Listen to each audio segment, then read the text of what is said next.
All right, here we are. Morning thoughts, morning thoughts, morning thoughts. Shout out to the people going out to work this morning. Shout out to the people coming in from work this morning. Extra special big up. Shout out to the people who work multiple jobs. I have the utmost respect for you. Shout out to my entrepreneurs, my stay-at-home moms and pops, my retirees. Shout out to the drivers, the Uber driver, Lyft driver, truck driver, taxi driver, food delivery drivers, round town and long distance truck drivers. Shout out to the brother Troy Stars Trucking Vlogs over on YouTube.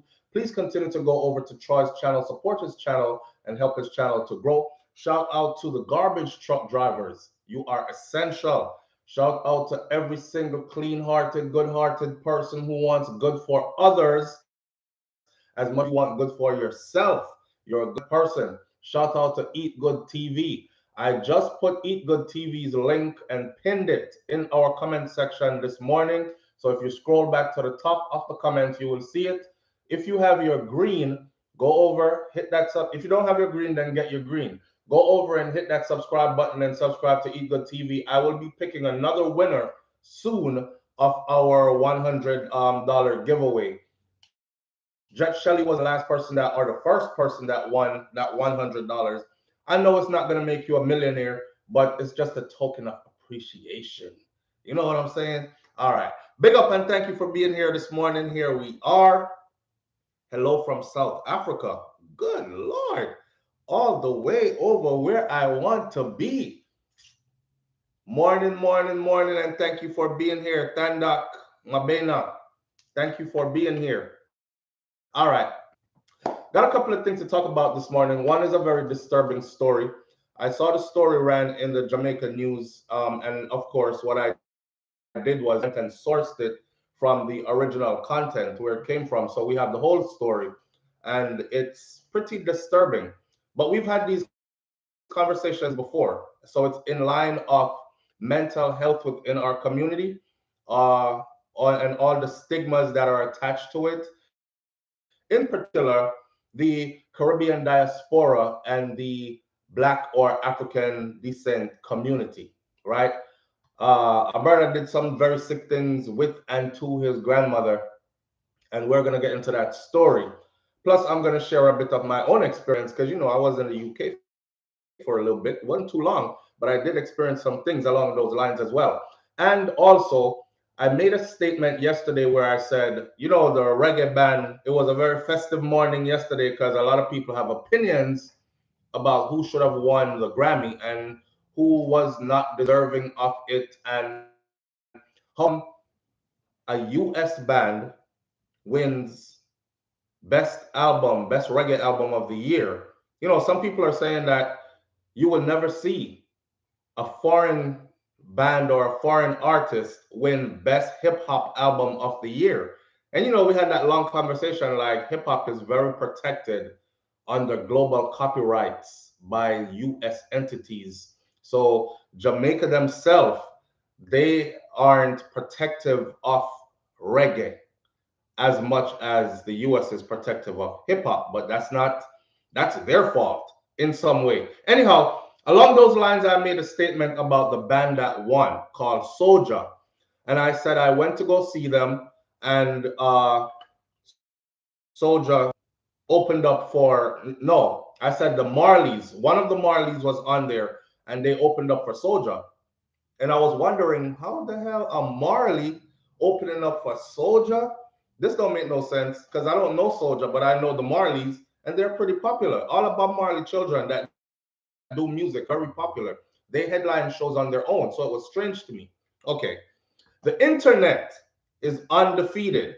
This is why anytime anybody accuse me of anything, I say, go pull it up and bring it to me and show me where I said that. Because guess what?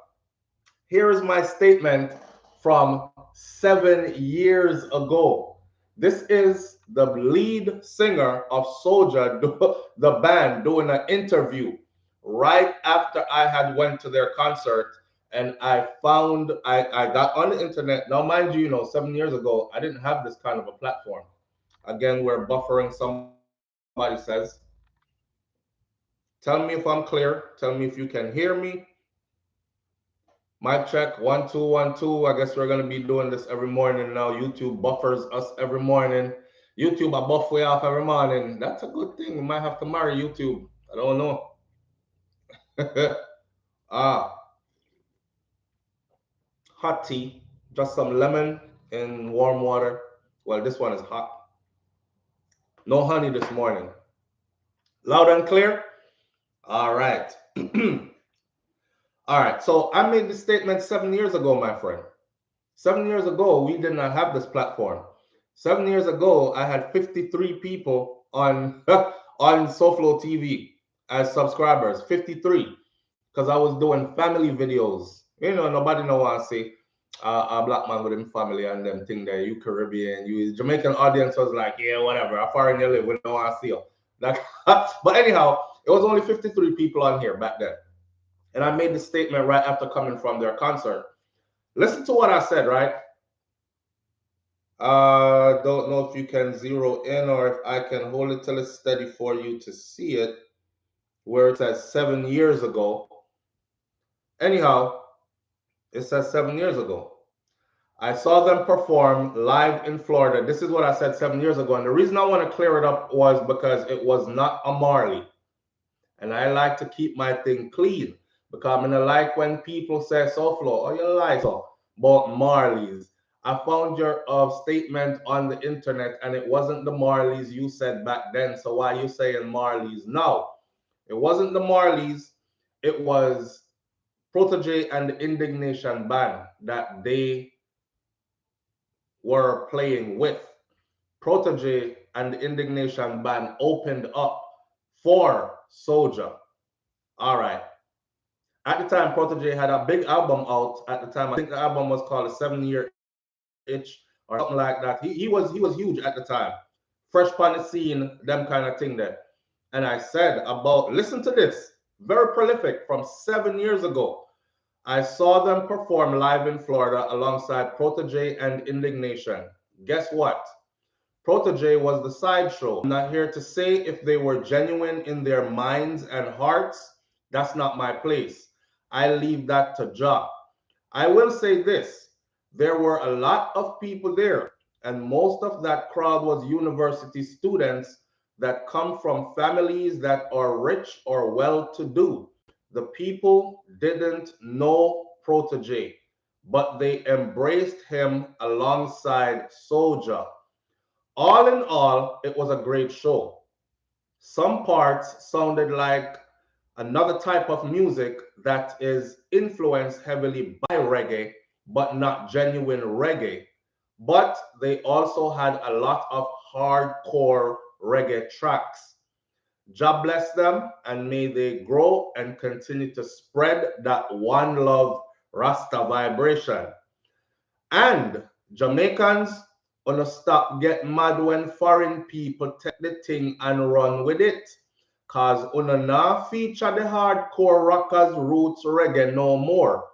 Una left una roots for dung in a throat, body wash, daggering, bleach out skin, weave head, fast food, gunshot in a face, empty me clip in a boy, money over everything, and that uno a pre. If uno did a pre roots, like how uno a pre dance hall slackness, uno would have uno own a run the foreign scene. Jamaica is not running the foreign scene in reggae. It's run by these guys and others like them. Uno better know that.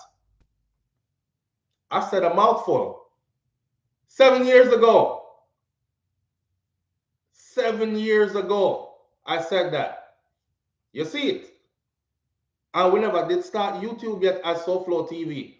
You know, when you have a YouTube channel and it's on so long, you do other things on it, and then one day you can decide, like, you know what? I'm going to go into YouTube and do it as SouFLoTV and brand it and that's when I changed it over. But the years continue on the same channel unless you shut down that channel and start a brand new channel, new account and everything. See, this is 7 years ago, my friend. Rotted. Yo, when I saw this, and not only that, there was more to it, because now we can go into this. When I saw SOJA on the stage that night, right? They went into some mashup kind of music that had heavy influence of reggae in it, but it was catering more towards like what white, I would say, what a lot of the white college children did like, or college youths did like. Not children, them in them late teens, early 20s. Like they infused rock music into the reggae when they were playing. That's why I was there in the crowd and my body was confused because I was like rocking to a reggae vibe and then me hear and I'm like, whoa, that's not a reggae, right? That's about, you know, the white college kids, they were drinking their beer and smoke them weed and, you know, them dress up in them, have them dreadlocks and thing, and they sitting on the ground like squatters. And, you know, it's an earthly, humble vibe. Them a whole and thing past the kutchip on the left-hand side kind of vibes they were holding. And I started to get into it with them. I was like, okay, this is different now. I feel apart still, but this is different and thing. When Protege took the stage, listen to this. When Protege took the stage, you see, Protege said, and it's right here as well. When Protege took the stage, Protege said, they're trying to steal reggae music away from us. In the music, and then the band just started playing and he just started singing. And I was like, wow. I wonder who he was talking about. Because shortly after he did his opening act, SOJA came on the stage. They're trying to steal reggae music away from us. Live on the air with SouFLo, good morning. Yeah, morning, SouFLo, morning. Morning, family, what going? Go on, with that response, right? Mm-hmm. This is why we can blame ourselves for it. That's what we should have blame ourselves for it. We can't blame other people. Yeah, we can't blame other people. We blame ourselves for it. Mm-hmm. Because them should have done them know better. Imagine me, I said that 7 years ago. 7 years ago. 7 years. And watch them come win Grammy 7 years later. You know, a long time people are people are trying to steal reggae music out from way back when. We are trying to sing hip hop and R&B, and if we try that, we get charged, right? Mm-hmm. Yeah, that, yeah. See, so what now? What we are gonna do now when all of the culture gone to another country and all of that? Boy, I just saw it going up. And honestly, when I look on it as, like I said 7 years ago, I'm not going to backtrack my thing now. May they, hear what I say, may they continue to spread the good vibrations through the music, because that is what the music is supposed to be about. And look on this stuff, look on this stuff. Look which part the band come from. Mm-hmm. The most racist state in America. Jesus Christ. The most racist state in America. But well, I know. But that means reggae do a job then. Because if reggae can go in at the most racist state in the United States, I make some of them descendants of slave masters, grandchildren, children, yeah, turning a reggae artist instead of one crack a whip again one their predecessors of those that they once owned. Then that means that reggae do a job, man. May I look at it another way, still, you know. Yeah, I wasn't even thinking about that, you know. Wait there, I will stay there talking about my brother. Virginia. Oh my God, yes. I think you're not gonna say Texas, because I used to think that about Texas. You know, when we hear Texas, I think big hot and no, because Atlanta was the state, but why we know one that still a lot of people already, you know, discovered the whole of Atlanta and all that. So yeah, different states. You can no black people can't go in Virginia. Boy, I take a wrong turn one day and get lost over there, so you know. And I got out of Virginia, so I don't know what part of Virginia I was in, but one man tell me to come out of the line and let the next man, you know, when I say next man, not my hue, next man go in front of me. And how dare I? A direction, I actually stop for. And I was driving from New York to Miami and me come out quick out of the place there. I didn't have GPS them time there. We was just navigating the road by reading signs and stuff. So I got lost in them places before. But yeah, but Texas now is a different story. Texas is my playground. I love Texas. Yeah, so, you know, one thing I don't know is, you know, We can't blame anybody, my friend. We can't blame anybody. We gave away the music and that is how it is. You know what I'm saying? That's how it is. I'm glad to see somebody take it and not dirty it up. Yeah, man. All right, then. Manners. All right.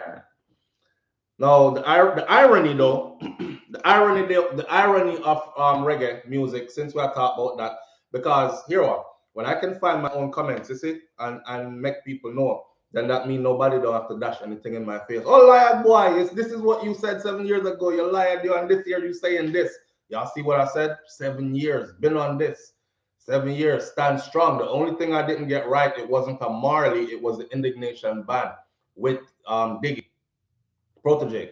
See, Protege has gone on since then to have to work with some of the most prolific people in reggae music, like Lila Ike and Coffee, and you know, heavily influenced and work close with even Chronics and Zinc Fence Band, Protege and Indignation Band. Them tour the world now. Them do arenas and big show where thousands and thousands of people show up to see them play and these things. When Protege got on the stage and said that, though, I was like, who is he talking about?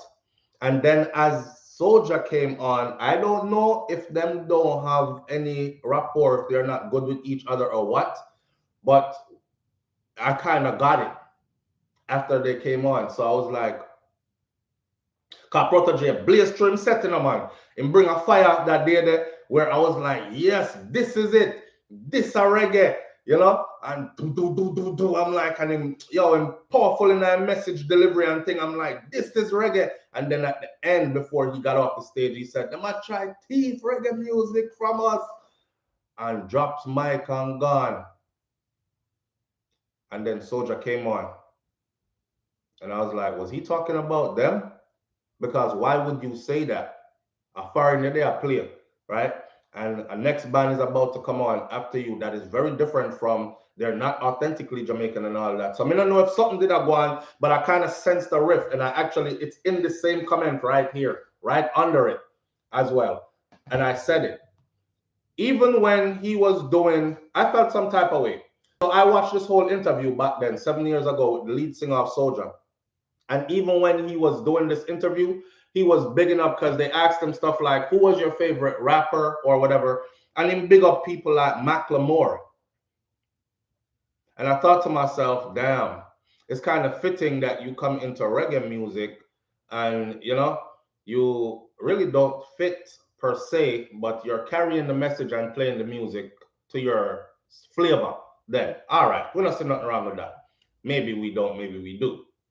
But when they ask, you know, who's your favorite rapper outside of reggae, another genre of music, you pick somebody else that look like you too, my friend. So I'm like, oh, but check it. Macklemore at the time had a song out that was blowing up the place. Watch this. The song is called Popping Tags. I'm gonna pop some tags. Got $20 in my pocket. I'm looking shopping, looking for a come up. This is awesome. You remember that song there? Maybe not. Okay. And he talked about going to the thrift store, and this is where he popped tags. I pop tags at the thrift store, right? I go in there with $20. I come out with 4 outfits. $100 for a t-shirt. That's crazy. That's insane. And I was saying to myself at the time that I like that song as well, because it's not promoting what were rappers singing about then? My Gucci belt. I went and looked up a Gucci belt. Just the belt is over $1,000. right? For the belt. The shoes, my red bottoms. Nowadays, our girl on Birkin bag and how much thousand for it. So they promote this frivolous spending. A lot of them do illicit and illegal activities, sell their body parts, all kinds of things to acquire these things. While here's a white dude that comes into your genre and says, I'm gonna pop some tags. I got $20 in my pocket. I'm shopping, looking for a come up. And he shot some of the video in the thrift store. This is awesome. Oh, I step out of something in my granddaddy's coat or something like, and I'm fresh like that. And I'm not sure it's a secondhand clothes, it's still popping. You don't have to waste all your money, and the amount of money y'all talking about, you paying for a t-shirt, bragging about it, you're bragging about being stupid, financially stupid, right? And so the lead band singer of SOJA, the group, when they asked him in this interview, he said this is who he likes right now, who is making sense to him right now. And looking at it right now, it made rotted sense to me too. I don't wear none of those brands. I don't promote any of them. I don't brag about having any of them. And I don't promote financial stupidity. I'm always on here telling people, say, save your money. Me tell us I'm tight with mines. You know, I might make a lot and spend a little. I spend really, really a little. And if I make a little, I spend nothing or even more little. You know, I'm saving for a rainy day, invest it somewhere properly, have multiple streams of income. That financial literacy is what I was. And just like how we promote in the music, the destruction of ourselves, gunshot in a boy face, I got my blicky on me, shoot a nigga down, this, that, just killing each other. We do it in all our forms of music. We pour out with woman them in our soft, sexy songs them that are supposed to be about. Remember back in the day when you had good songs that came on, you wanted to make love, or you heard that song when you were with somebody you were in love with. You thought that was our song. We're gonna be in love forever. This is gonna be our wedding song. We are gonna. Nowadays, it's just skin it out your son, push it in that son, sit on this and ride it and push it in your mouth and. It's a different type of music. So when these people come in, and I always wonder, but I now know exactly what's going on. Also, these major record labels are also to be blamed. For instance, I'm doing music. I've dedicated my life to music. I don't want to fail. It's still a business. I don't want to fail. I have a family to feed. So if I make a song and I'm singing about holistic products and your health, and my whole community and everybody is like, that's shit garbage. I don't want to hear nothing about that. And they're over here listening to this, and this person is selling mad records, right? What am I going to do? Go back to the drawing board. Me and my team, hey, we got to change that, bro. We got to keep all that stuff to ourselves for our personal life, make sure our kids eat a certain way, our women and us, but this is what the crowd wants, right? The crowd wants oranges. All we got for sale are apples. Maybe we can give them one of our apples every now and then, but we got to start selling oranges too, else we're going to go out of business. That's one part of it. Another part of it is I think these record companies purposely give big contracts to others and allow them to talk about whatever they want to talk about. But we must talk about killing each other. We must talk about destruction of ourselves and all that. And once we do that, and we must have a couple of gunshots or had shot somebody before or be gang affiliated or be and this goes deeper. This goes deeper. I found out now that there's an insurance out there that allows a record company to take out a life insurance policy on the artist. So if I'm looking to get a couple of $1 million, raise a couple of $1 million quickly to build a conglomerate, a big record label, right? SouFLoTV Records. Here's what I'm going to do. It makes sense. Go to the most disparaging parts of the country, grab the little gang members who already got their face tattooed up. That means him really not going nowhere, right? He got a FU sign tattooed right here on his jaw, and nobody will ever hire you. and grab him and his little cronies. Everybody has they've been in juvenile facilities since they were young. They've been entangled with the law since they were young. Them do prison time already. They're back out on the streets again. They're wild. They drink and they smoke every day. And them, you know, them are waste, or they're heavily involved in criminality. I grab them. And there is talent there still.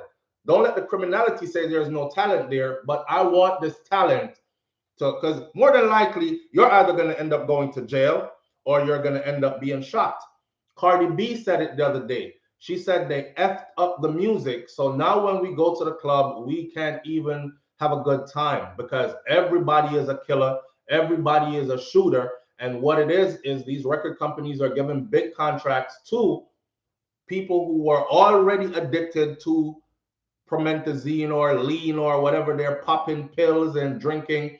So now they get a little bit of money. Guess what they're going to do? They're not going to get money and say, I'm going to go get some help, check myself into rehab, stop drinking lean, stop popping pills, stop. I'm going to drink more lean now. Now I got a whole stack of money. I could change it out into 20s and ones and whatever and show it, stack it on my shoulder like this.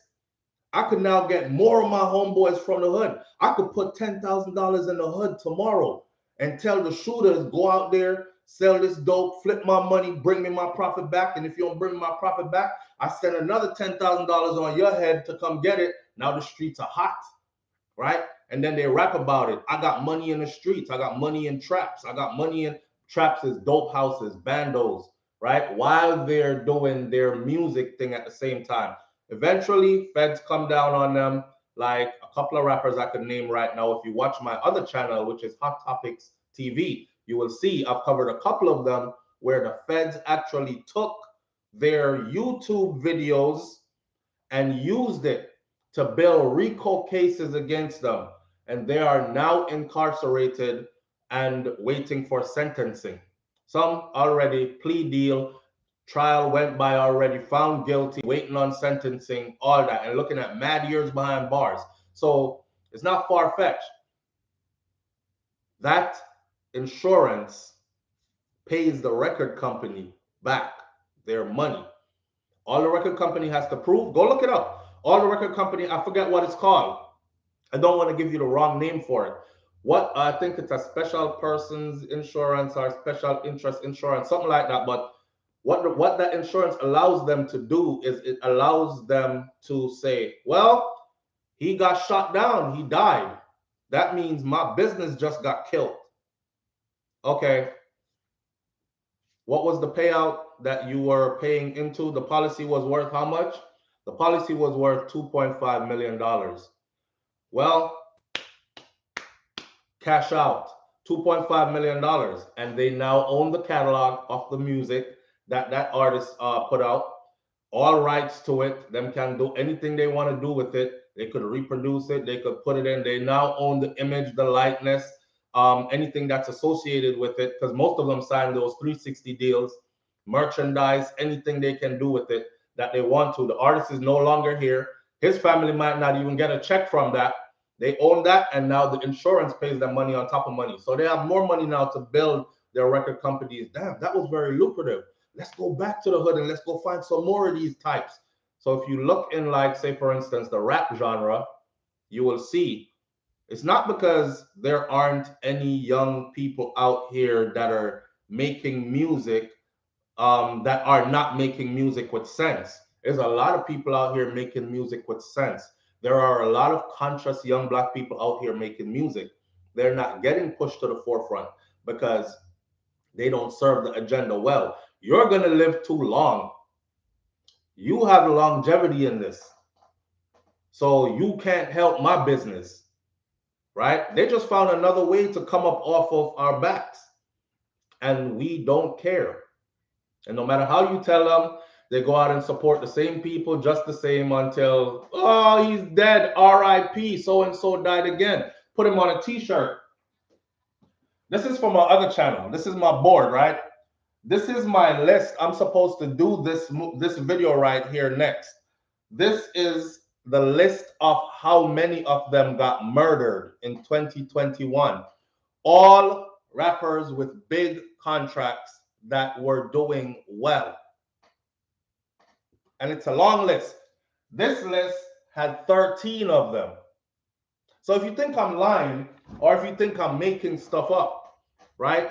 That's exactly what it is. So they promote that for us while they allow people like Macklemore and them to sing financial literacy into their lyrics. So their children are like, I don't want no Gucci belt. I'm going to the thrift shop.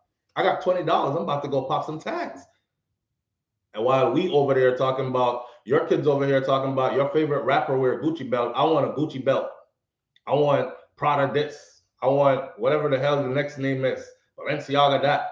This, that, and the other. And none of the entities that we're spending these money on really even care about your community anyways.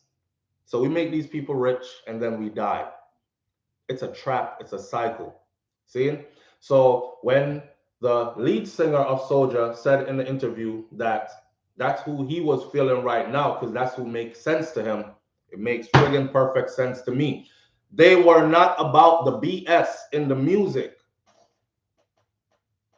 They were keeping it clean. They were keeping it airy. They were keeping it what it's supposed to be, uplifting vibrations and sense through the music. That's what reggae was originally, right? It's the teacher. Reggae, but here the other part now. Reggae comes from Rasta, and it was supposed to be about black liberation. It's a music and a culture that was supposed to be about black liberation. So to see white people take something that was invented for black liberation and get a Grammy off it, well, we have another part of a conversation that needs to be had. Somebody said reggae doesn't come from Rasta. Bob Cosmic, where does reggae come from? Where does it come from, Bob? Talk to me. Because as far as I know, reggae is Rasta music. UB40 won a Grammy also, but UB40 ain't, man, listen, I'm not even going to argue about who is what or what. Reggae come from Rasta, my friend. You can't say reggae come from ska. That's like saying ska. This is ska. It's an object, and it just open its leg one day and push out something named reggae. It's a people named Rasta people that developed reggae out of what was there before, plus their influence on it. That's why there's a difference between reggae and ska. See? Rasta culture seeped into whatever it was being developed out of ska. Reggae don't come from ska. Might have some influence because that was the music that was running the place at the time, right? You're looking at the progression of the music and how this culture gave birth to that culture, gave birth to that culture. It's like you telling Americans that hip hop came from reggae. They'll be like, man, get the out of here. It came from what? Y'all always trying to take credit for it, but it was DJ Kool Herc, Jamaican born DJ Kool Herc, went home and sit down there and watch them string up 2 turntables and a microphone, yeah, and watch them string it up and them say, yeah, man, I carry that, go back over, so, and how we used to play the one beat, do, do, do, do, do, do, and you have 10 different artists on the one beat, right, around a sound system, and he brought the same concept over and gave birth to, but that's still, to them, is not how hip-hop was born. Hip-hop for them, that's just an influence for them. Some will argue. I watched a KRS-One lecture, and he does give big up to Kool Herc, and but he also gave big up to others like Africa Bambaataa and all the others. Somebody said This is hip hop, and that's what we're gonna name it, hip hop. And then came the hip, the hop, the hip to the hippie to the hip hop, and you don't stop. And rock on to the boogie bang bang to the boogie, that type of stuff, and that's where it came from. So you have to watch how you say what came from what. Reggae are Rasta music. Reggae is Rasta music, and it was intended for black liberation, period. Right? But to see where it's at now, it's been commercialized, and it's been commercialized for the longest. It's been commercialized for the longest. I think also, if you know who does unapologetic reggae, for me, used to be somebody like, say, Sizzla. But I also said that Sizzla would never get those types of accolades because Sizzla didn't sing. Listen to me, if Sizzla said, "Woman and child, for you I really have so much love," that song would have went through the stratosphere. But he said, "Black woman and child." What am I going to do with that if I'm white and I'm listening to this? Wait, walk with me, no man. What am I going to do with that if I'm listening to this and I'm white? Do you know that when I'm driving down the street and I'm listening to certain things and then it comes on, okay, I'm driving a 1997 old truck, right? Right, that's why in Florida. And then I'm booming my music, right? I have a mix of music. And then I hear one that say, "I woke up this morning in a Bugatti." I can't play that loud. I didn't wake up in no Bugatti. Whoever is next to me in traffic is going to look over and be like, "You riding in a 97 old truck, my friend. Why are you banging out you woke up in a Bugatti? You don't even look like you got Bugatti money," right? That's for somebody who is riding down the street in a Bugatti. Turn that up loud. See, that's your thing. It's the same way how we resonate with our music. So if I'm listening to a song and it says, "White woman and child, for you I really have so much love." Could you imagine me sitting in traffic playing that loud? And then everybody looking over at me and they're like, no, talk the truth, right? "White woman and child." So it's the same feeling the other way around, right? If they're listening to it, they love reggae and they're like, "Yo, I'm vibing to this tune. This is a nice song." And then the next one comes on and they hear "Black woman and child." Okay, we can skip that one because it's not talking to me. You understand? So Sizzla came in the vein of unapologetic. Then him have a next one where say, "I have no white God, don't teach me anything wrong. Could a white God save me from white man oppression? It's just a black God and a black Messiah. When the white God up, him no bless Sizzla." Oh, remember that? All right. Which white man you think I go walk around and play that out loud? "I have no white God, don't teach me anything wrong. Could a white God save me from white man oppression?" Which white man you think I walk around and play that?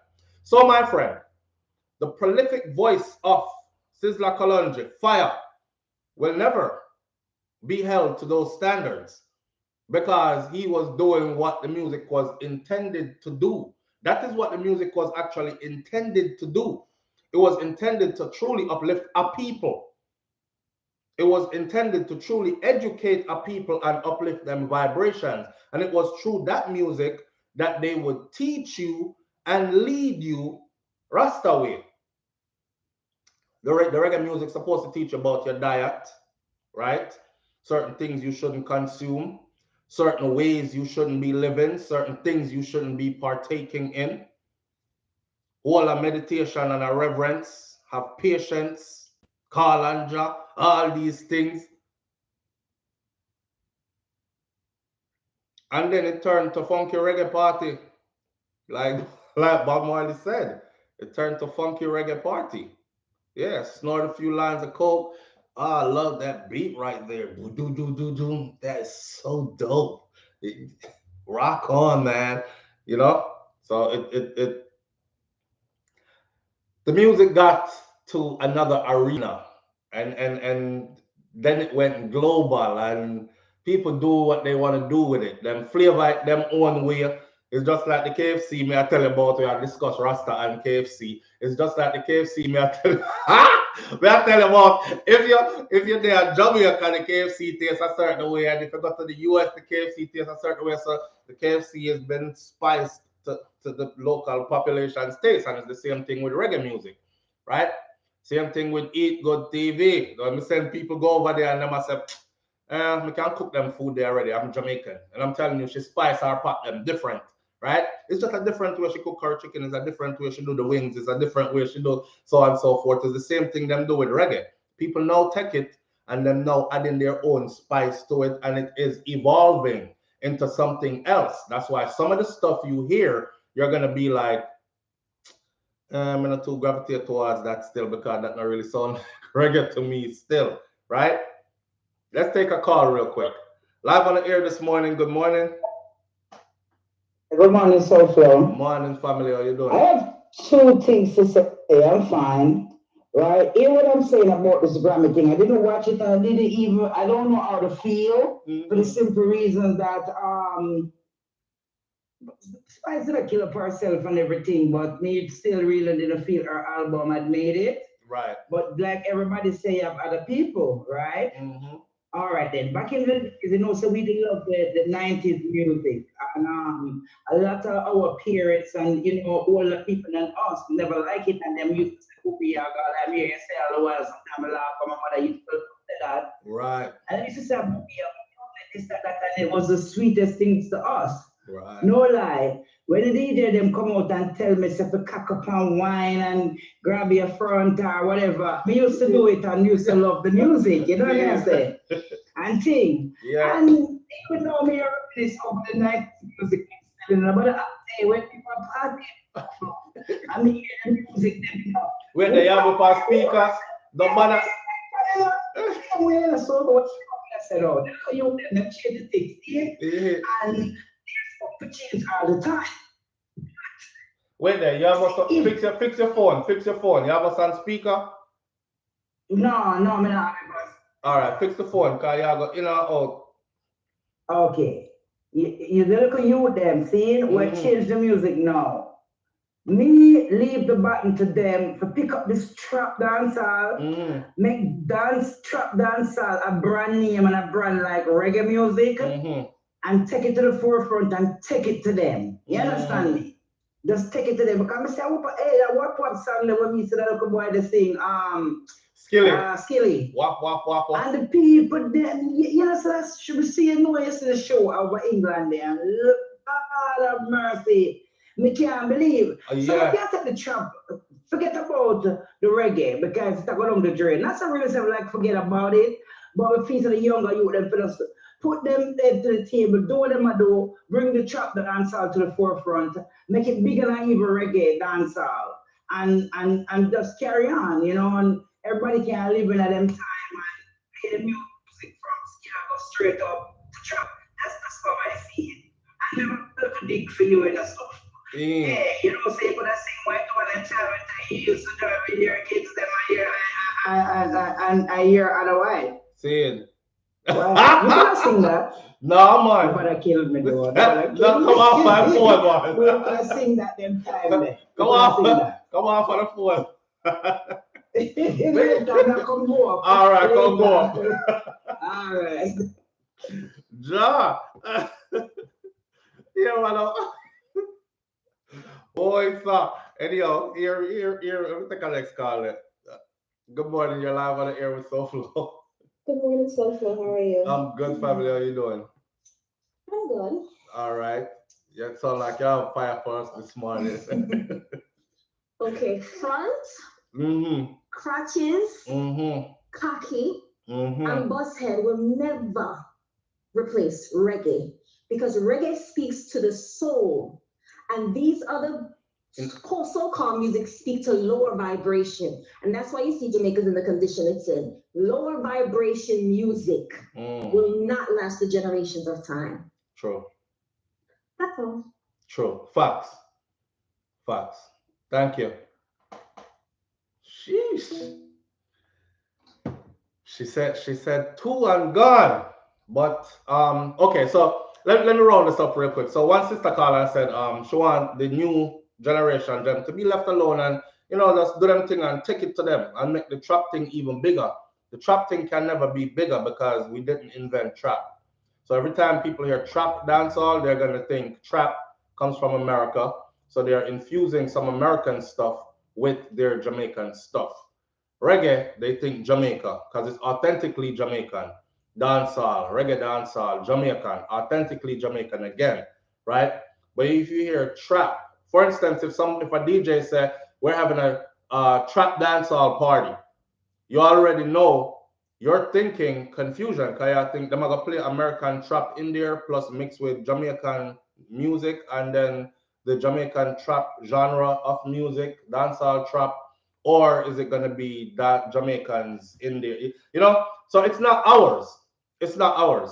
And that's what Bounty Killer was saying, is that you can't have trap dancehall because you can't trap dancehall. That's Bounty say you can't trap dancehall, so you can't trap dancehall, but you can have another version of something or call it something else, but not trap dancehall. I don't know. I don't think it will ever be bigger than reggae. I really can't see it because what the second caller just said, there's a vibration that goes along with it. Let me tell you something, right? Everybody want to be on what's trending at one point, see? But there comes a point where you start to sort yourself out in life, right? Somebody say, yeah, you have all your bad habits now because you're still comfortable with them. But the day is going to come when you're going to actually look yourself in the mirror and be like, I'm not comfortable being like this anymore. I'm not comfortable with this. I see it as destructive. I see it as non-progressive. I see it as, can you get up every day and do things where hold yourself back, some people, and then you're like, me can't see it. Me can't see it. So you get up tomorrow and you do the same thing. Well, some people do that for a year or two. Some people do that for 5 or 10. Some people do it their whole life and never realize. But majority of people wake up at some point, whether earlier or later. And that's the reason why reggae music with clean, conscious lyrics will outlast all the others. You understand? Because at some point in life, remember, in a time don't stand still. Whether you'd want to believe it, admit it, know it or not, you're aging. And as you're aging, your perception and your concept of certain things are changing. So the reggae, the conscious reggae, it is made to suit the conscious mind. So your mind is eventually going to go right into that level of thinking. You see what I'm saying? That's the reason why all that other stuff, she's right. She come out, she said short and quick and gone. And that's exactly the reason why it will outlast all the other stuff. Live on the air with SouFLo. Good morning. Good morning, SouFLo. Good morning, family. How you doing this morning? I'm good. All right. You have us on speaker? No, I'm at the outpost. Okay. Talk to us now. Yeah, I'm talking about the reggae music. Mm-hmm. The Jamaican, they bring in the foreigner. They tell them how to season the music, mm-hmm. how to make it, show them everything about it. And they just take everything from where and say, okay, they don't need it anymore, and take it back. Yeah, but don't you think that's one thing, right? That's one thing. And then the other thing is global influence. Like, we are outnumbered, really and truly. So, and some people support their people more than they support other people, if you know what I mean. So with that alone, they're winning. Yes, one more thing. Mm-hmm. The music never protected. Never. Right. They take in the supermarket, they sell them goods, they play it in the barber shop, they play it in the restaurant, they do everything. You cannot use American music all over the place like that. Only Jamaican music you find everywhere playing, selling their goods. It's a free for all. Yes. Yes. It's a free for all. It's just like boat. You if you go online and see something about both on YouTube, when you open it up, there's nothing about both. It's about another American athlete. Right. So they don't have an attorney to put that books. I said, no, you can't make money off of my image people. and likeness and sound. Exactly. And, right. And that's exactly what they use the music can do. That's what I said earlier when I started the show about, like, somebody asked and said, have you ever seen in the history of the Grammys, have you ever seen somebody from another country win rap album of the year or hip hop album of the year? And I said no, because the Americans use global copyrights and protect them stuff from all angles. So anytime you hear somebody else doing that genre of music, the first thing you say is they're copying the Americans. So it's like when you say you have your show, I used to show a certain thing with the music. You say you're going to cut it off because you're going to get a call from them. Right. So Jamaica don't have that. Right. They have it now though. They're wising up and they have it now. That's why you don't see me play any reggae or nothing. They're wising up. Even the younger youths them today are wising up. Cause right now I can take one of the killy song them, and if I play it on here, I'm getting a copyright infringement. But here what? It's not even the artist though. It's somebody own the artist's music and the artist don't even know that somebody is collecting off of them. They want the hype. But because it tells me, when I use it, it tells me who owns it. I've been asked before to do promotions for artists, see? And when I went and did the promotion for the artist, I get a copyright infringement on my channel. So I contact the artist back and I say, yo, how you put copyright infringement on the thing and you tell me to promote it? Now my channel have a strike on it, brethren. Him said, no, SouFLo, me don't have no copyright on it. The music can go out there. And I said, no, man. Let me tell you who own the music, the rights to your music. Is Happilus own it? Or is this person own it? Or is that person own it? And they're like, what? And what y'all said to me? No, man, I have to go look into that. And I'm like, job. That's why I stopped doing the promo heavily for them, because majority of them that came to me, SouFLo, blow this up for me, put this out there for me, make your audience know about it. Even some of the lyrics, I tell them, say, you know, my audience now gonna really gravitate towards this. Him say, put it out there anyway, because bad publicity, good publicity, same thing. Boom, copyright strike. And he don't even know that his music is owned by some. That's why I said yesterday that the elders in the business who know the business, they're just using that knowledge to rob the younger ones coming in. That is why we're losing, because they're not teaching, so the younger youth them can actually pass that knowledge on to others, and we can have longevity. They're holding it and using it to rob them. One more thing. Okay, you see, just like when you say what's going on in the interview, and when they get there, they go on social media and see all this stuff to do. The same thing was fight you to just cut out Lady Song and cut out all these people and the YouTube and all those stuff, all those contribute to it. Because the way all your BS people are going to say, oh, you can't present so that's the bottom line. I'm telling you. Your image is good. Just like when you say, going on an interview, them already search everything about you. But and then they take one little stuff and rob you what you're supposed to get. For us. Yes. You know, say Lizzo has multiple Grammys, right? You ever see Lizzo with our big, Lizzo probably weighs about, and this is not a disrespect to her, she probably weighs about 300 pounds. She come out in her G-string, shake her ass, and then she plays an instrument. Yes. Right. Nobody talks about how her image is. Megan Thee Stallion, skin out and cock out and tongue long out, and she got Grammys as well. So, you know, it's only when it comes to ours, they're like, well, you have to clean it up and you have to look this way and you have to be pristine, you know? And then you have to, you know where you're at, and you know where you're coming from. You have to be 3 times good before you know they can accept you. So everything has to be clean. For reggae music, it used to be clean. No nastiness. The reggae was a win-win. I'm telling you, that's reggae music. You're right. That's reggae music. No gunshot, no killing mother, no this, no whatever. And that's all the music, and that's why they get it. I agree. I appreciate you. Thank you. Thank you. You're welcome. All right. You know, somebody just said it in the comment section, right? That I think one of the big problem is this though.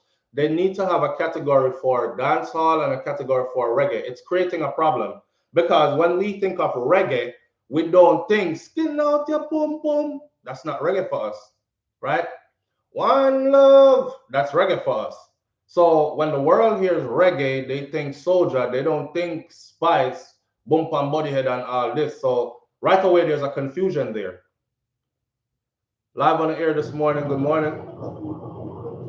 Hey, what going SouFLo? What going, brother? You have up on speaker or something?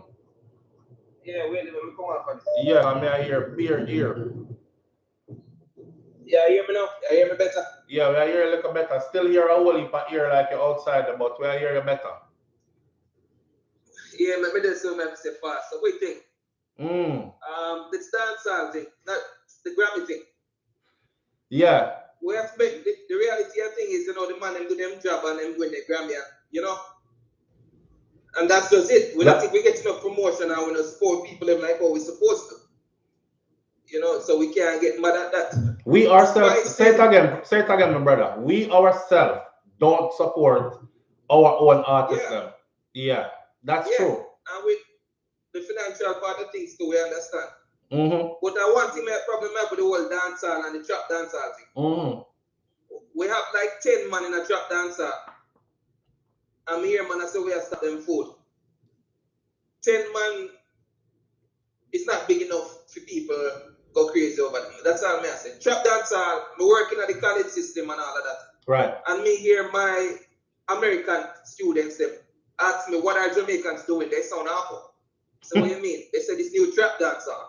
I want to hear Sean Paul or Beanie Man, and these kids are like 18, 19 years old. Right. I have never heard a young adult in America who's an American talk about trap dancehall. Right. One of my students said to me, trap music is out, so why you guys taking it up? Right. You can't play that for me in the club. You know, they're like, you can't play that for me in the club. I'll get out of that thing. Why can't you guys just do dancehall? You know, we want to see, these Americans go to club to see the dance, watch people dance, right, move with the music. Right. So this trap dancehall shit, it ain't going nowhere. Long story short. But anyway, that's how that may have to say still. All right, manners and respect, my brother. Cool. All right, so as far as the trap dancehall not going anywhere, it gone somewhere already. So that part, I'm not gonna say it not going nowhere. It gone somewhere already. However, longevity of it and outlasting or getting bigger than reggae music, I don't see that happening. Live on the air with SouFLo. Good morning. Good morning, SouFLo. Good morning. Oh, loud and clear. How are you? I'm a lot better this week. All right, what happened? Oh, remember we were both battling that throat thing? Yes. Okay, are you feeling better with yours? Oh, yeah. Okay. At night, I have a little dryness in my nostril area, my sinus area. Okay. But overall, that thing in my throat. Yeah, I still have a little something going on here too, but as you can see, my voice is back and feeling pretty good. I'm not coughing and all that. Exactly. Right. Good. Thank you. All right. So I'm gonna age myself a little bit. With the whole music industry and evolution of. So I'm in my 50s, and my dad raised us on every genre of music. So he had the ska, he had the early reggae, roots and culture, had country music, had jazz. And then when I was a teenager, growing up in Canada, I got involved in the rock scene. Right. With Styx and Supertramp and Rush and all those people. But I only enjoyed the beats, not so much the screaming and the stuff they were doing. Right. The beat. Now, we had Jimi Hendrix. We had Chuck Berry. We had Little Richard. We had Charlie Pride. All those people crossed over into those people types of genres, how were they treated? Do you remember? They weren't too welcomed. They weren't too welcomed. Am I right? You are correct. Yeah, they weren't too welcome. Weren't too welcome. Still had to use the outhouse. Right. Still had to use a different fountain. Still had to sleep in a different place, not a hotel, maybe their car or some shack or something. Right. You know, on the bus, they had to be separated from the rest of the, you know, when they showed up on the Ed Sullivan show on TV, oh no, we can't show those niggers. Right. Did I say the big ninjas gyrating? Right. And causing our young white, you know, lily white girls to do all that. Yeah. Devil dancing stuff. Right. So I'm glad that we have this passion now for what is unique to us.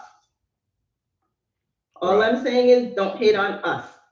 Right. Let's love more on us. Like you keep saying, and I keep watching your old stuff because I'm, you know, I'm historical like that. Mm-hmm. Get it together. Right. Form a new thing. We're not going to be Grammy, you know, caliber as far as collaborating and finances and marketing and the rest of it, but you don't have to be top to be good. Right. You just be genuine. You just know, we come from somewhere that has preserved, persevered, and lasted this long with barely anything in their eyes.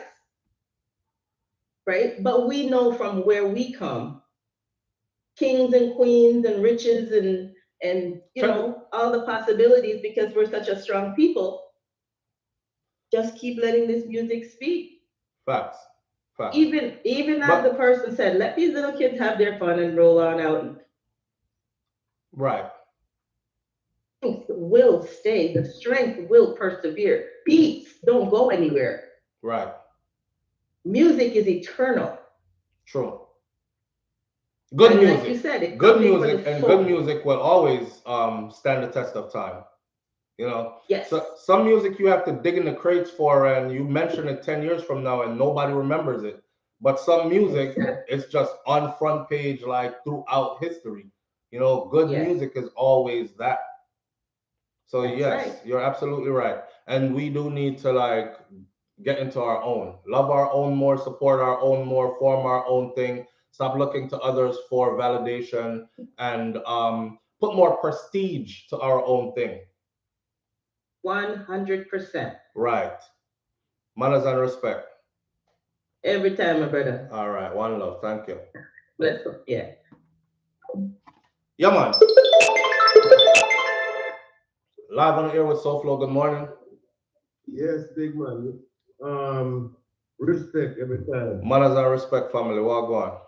Yeah, man. You know, the government not really funding radio stations, the Jamaican government. You know, a lot of the let me turn you off, because I'm not saying that.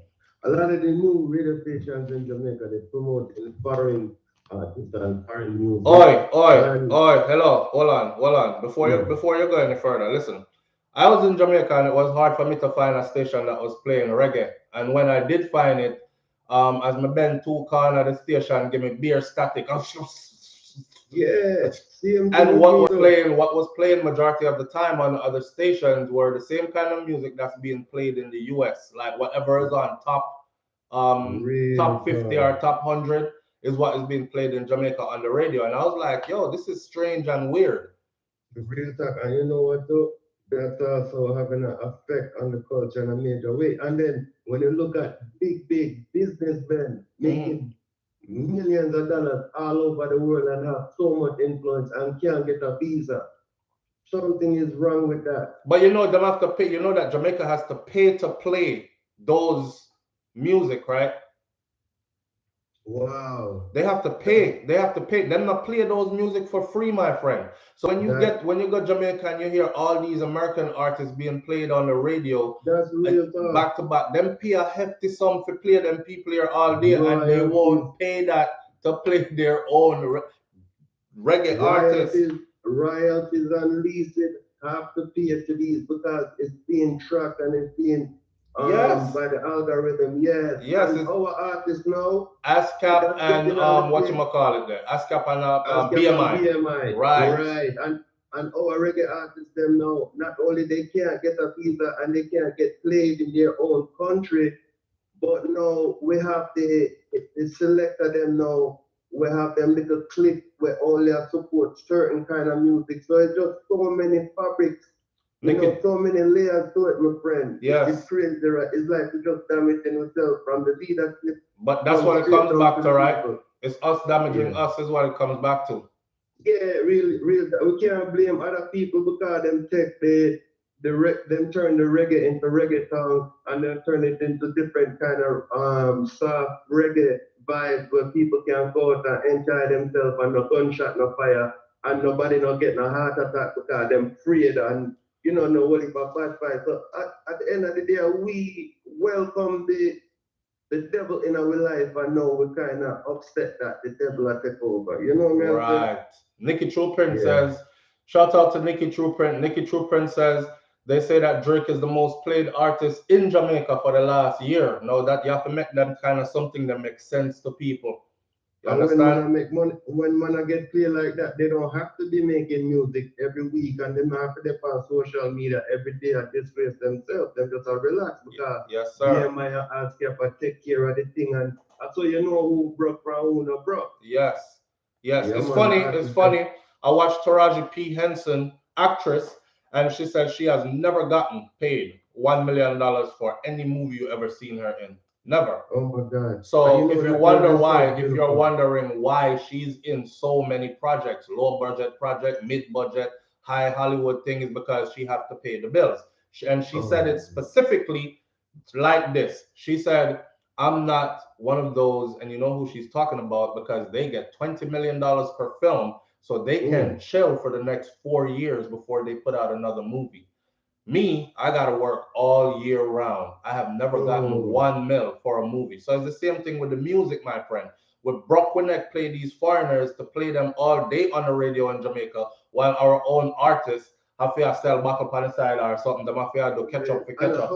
Yeah. They gotta be all over the internet. They gotta be running and doing shows everywhere. They gotta stay busy, else them got broke. And I want to big up Taraji P, because she's a very beautiful girl. I work with her many times. I'm personal interest. And let me tell you, man, in person, that girl is so beautiful inside and out. Her personality. Oh gosh, man. No doubt. Yeah, man. Real talk. One love SouFLoTV. Manners and respect, my brother. Yes, sir. Yeah, people. So that is how it goes for us. I'm in Jamaica and I'm listening to the radio, man, and I'm like, yo, I want to hear some cool reggae music while, you put the windows down and you drive and catch the breeze and thing. I fight the channel them because all I'm hearing like, what the hell is this? Another American, I feel like I'm in Florida. I feel like I'm in Florida and I'm playing the radio in my car. So really and truly, we fight ourselves, so we can't blame others when them take up the thing that we're supposed to be running with and them say, you know what, this right here is golden. Let me see what I can do with this. And they end up doing massive things with it when we have it and we're like, put it over there something now. We're not really worth nothing, Or it's because that's how they treat reggae. It's like, it good still, but we'll pull it out when we need it. Let's put it over there, so. And then others are like, reggae, what? Jamaican reggae especially, and treat it way different than we treat it. And we have the goal, but we're not treating it like that. That's what it is. So yeah, man, we have to blame other people. And again, I'm a kind of person like this. I don't believe art should be censored. So you see all the song them that you call dirty, Bogo Yaga, this, that, me listen to the whole of them. All of them. And I like all of them. And I am not a one-dimensional person either, because if you see me out at the party, you're going to know, say, yo, I'm so flow that. Oh, I'm drunk, so. Or him look like me under my vibes. Me a whole of vibes. I'm in there, me enjoy myself in a dancehall party. Which man no like to see the girl them come in them little skimpy outfit and you hear all some cartel rinse off, back it up and they don't patch up, and then you hear the girl them, why? And it's a vibe. It's different scenes and different settings, and you should be able to, like, you know, fluctuate between different scenes and settings. It's not my whole life.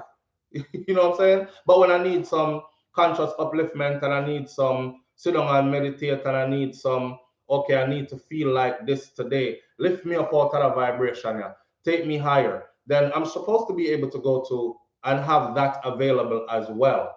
Our thing is being overrun by just one thing, and that's the problem. And everybody attention turn to that one thing there, and we're neglecting the others that are golden. So somebody else come pick it up and say, okay, we'll do something with it since we're not treated so. See? All right. I don't know why people act like y'all are enough people act like them one-dimensional.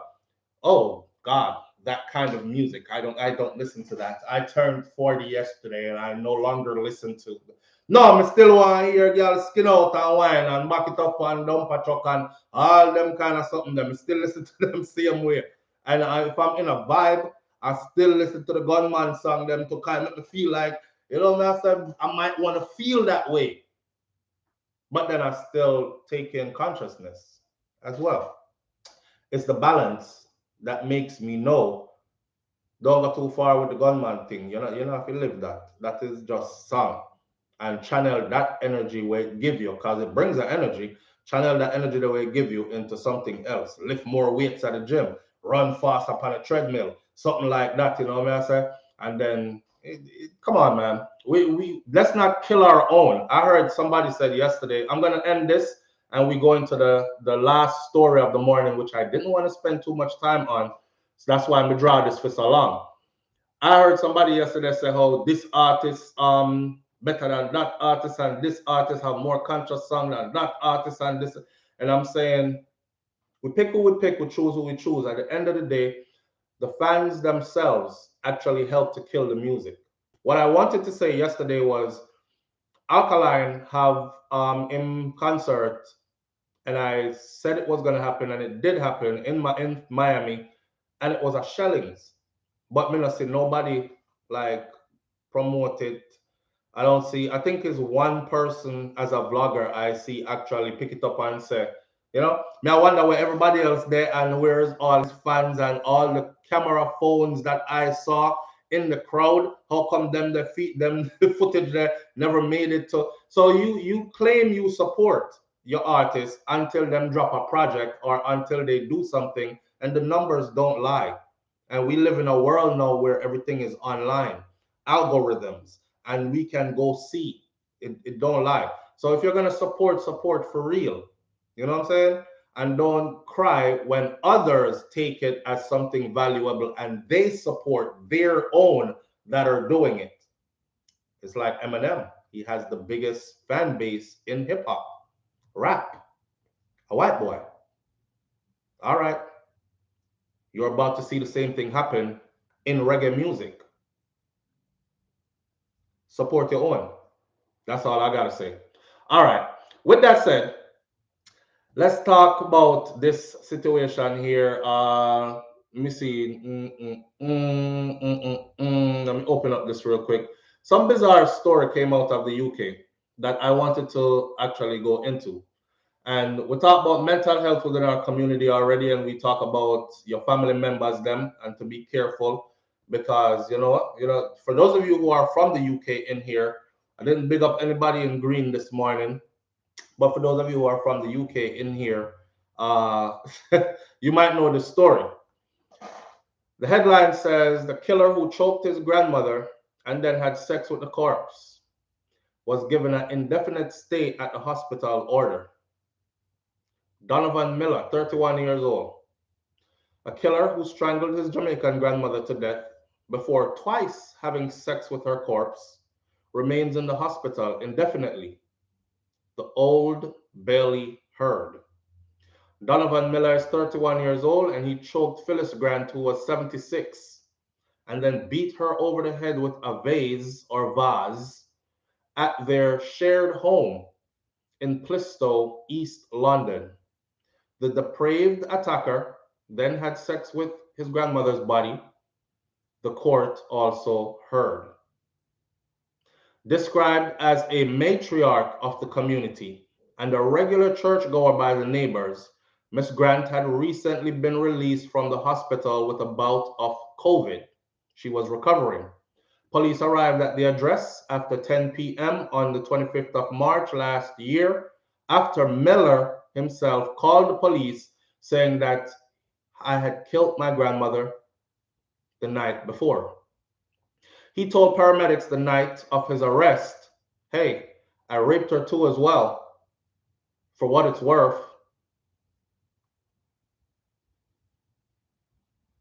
Miller confirmed that he did have sex with his grandmother's corpse after she had died and told the police that he was dependent on cocaine, but he had no mental health issues.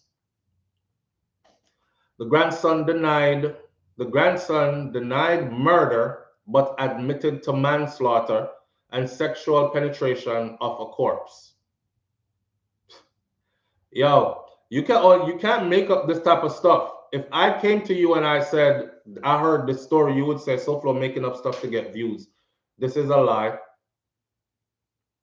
3 psychiatric reports were written, and it was agreed by all 3 experts that Miller was suffering from an abnormality of the mind at the time of the attack. Dr. John McAllen, consultant forensic psychiatrist, reported that Miller was likely to have been suffering from symptoms of schizophrenia that were exacerbated by cocaine use. All doctors that are involved agreed that this was not a drug-induced psychosis. In other words, him did have this agwan before, and the drugs just pushed it over the edge. All doctors involved agreed. The recorder of London Judge Mark Lucroft, QC, said, from all that I have heard and read, she was greatly loved and admired by her many friends and family members. It is said that what you did to your grandmother will never rightly leave you. The events of March 24th were quite terrifying and appalling.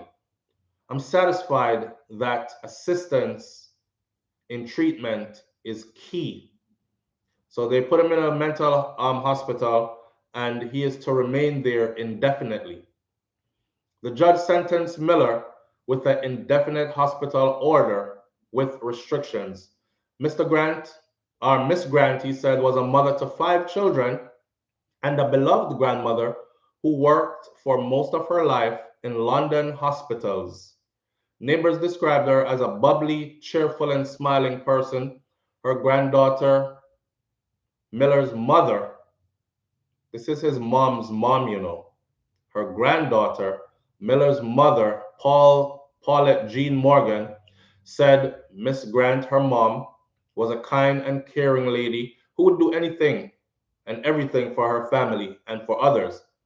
Prosecutor Caroline Carberry, QC, said, on the evening of March 25th last year, he made a 999 call.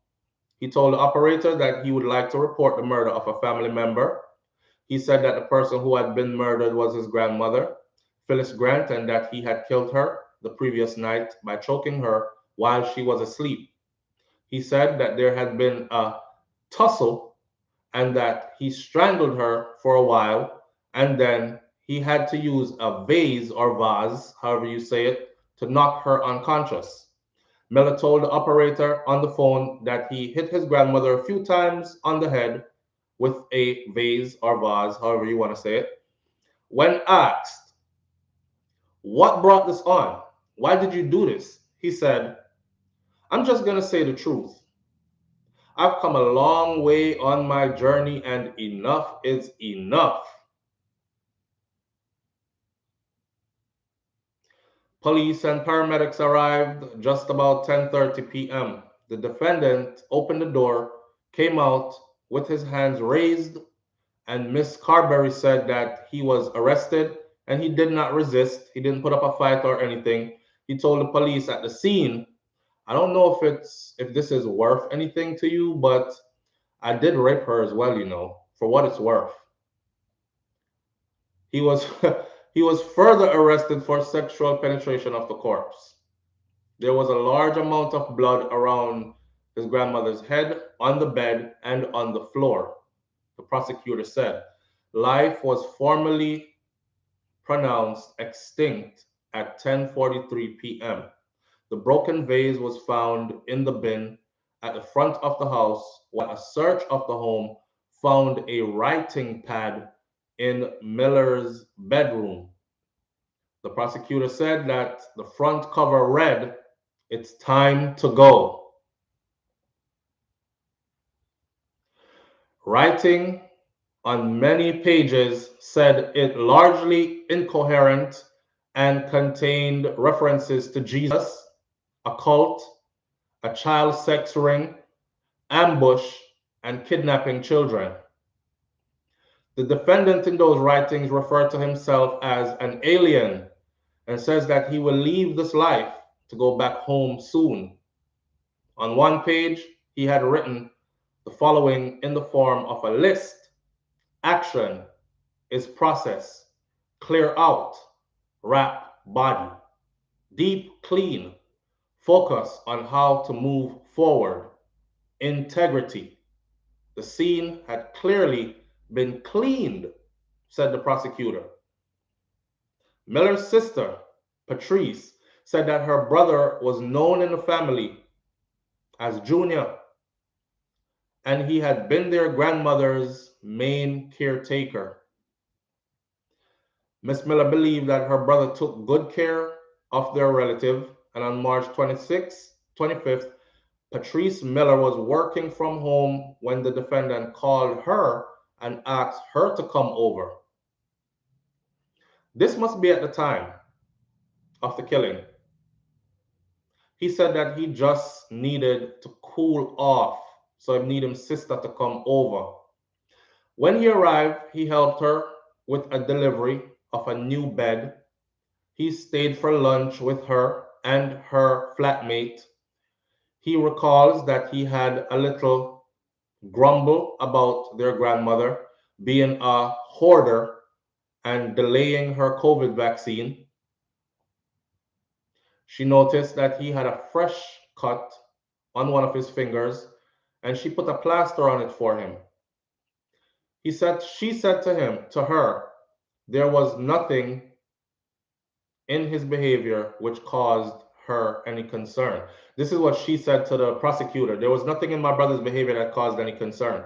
He had a cut on his finger. I put a plaster on it for him. He asked me to come over there. I told him come over to me instead. He came over. He had lunch. He stayed for lunch. Me and my flatmate were there. He chilled with us. He didn't say much about grandma except for he had a little grumblings about how she's a hoarder. She said she received a text from her brother later that evening to say that, I love you. Mr. Carberry then took the court through a catalog of injuries suffered by Mr. Grant, or Miss Grant, including a gaping laceration of her left scalp and numerous abrasions to her face. She also suffered bruising of her scalp, neck, and tongue, as well as rib fractures.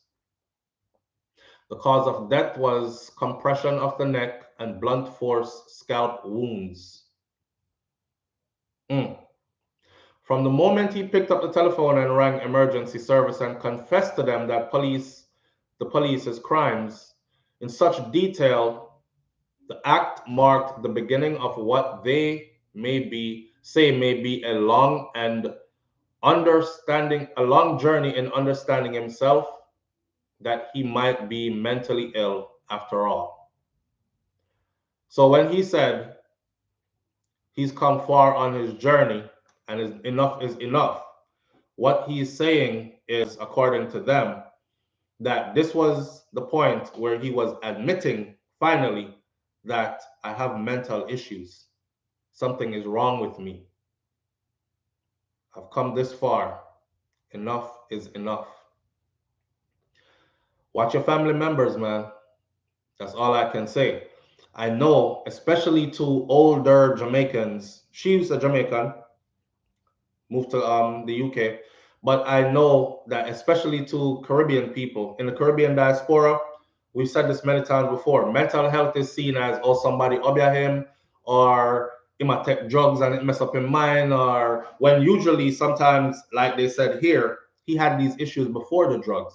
So he's probably trying to self-medicate to deal with hearing voices or something. He had a pen and a pad, and he was writing on all the pages. He's trying to get the voices out his head onto paper, you know, integrity, clear the way, kill and leave, something. They said most of the writing was incoherent.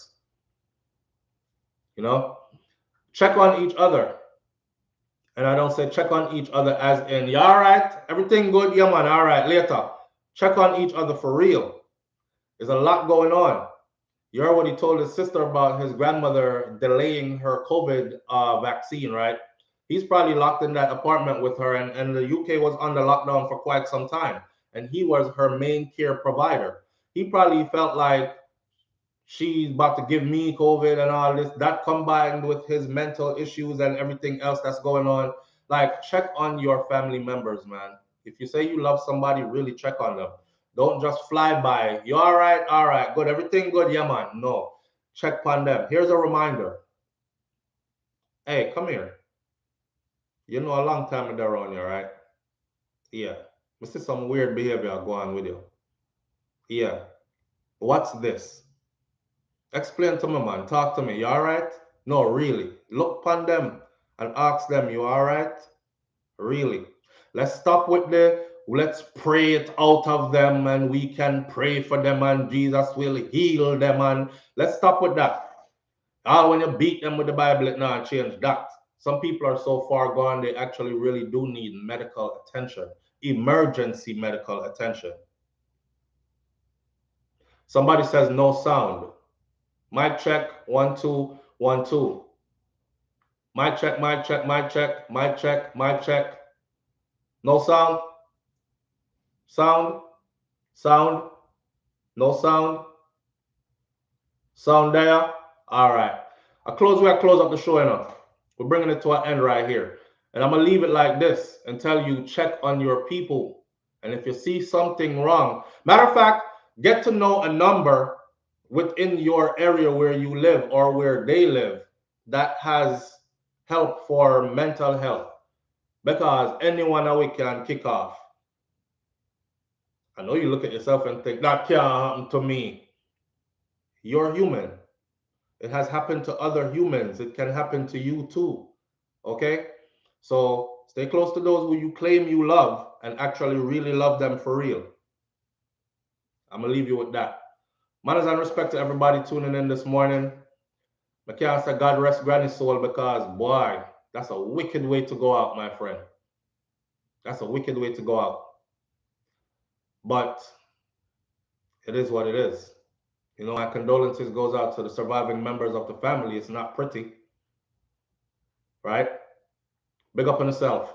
I'll catch you right here tomorrow morning on Morning Thoughts with SouFLoTV. I'm out.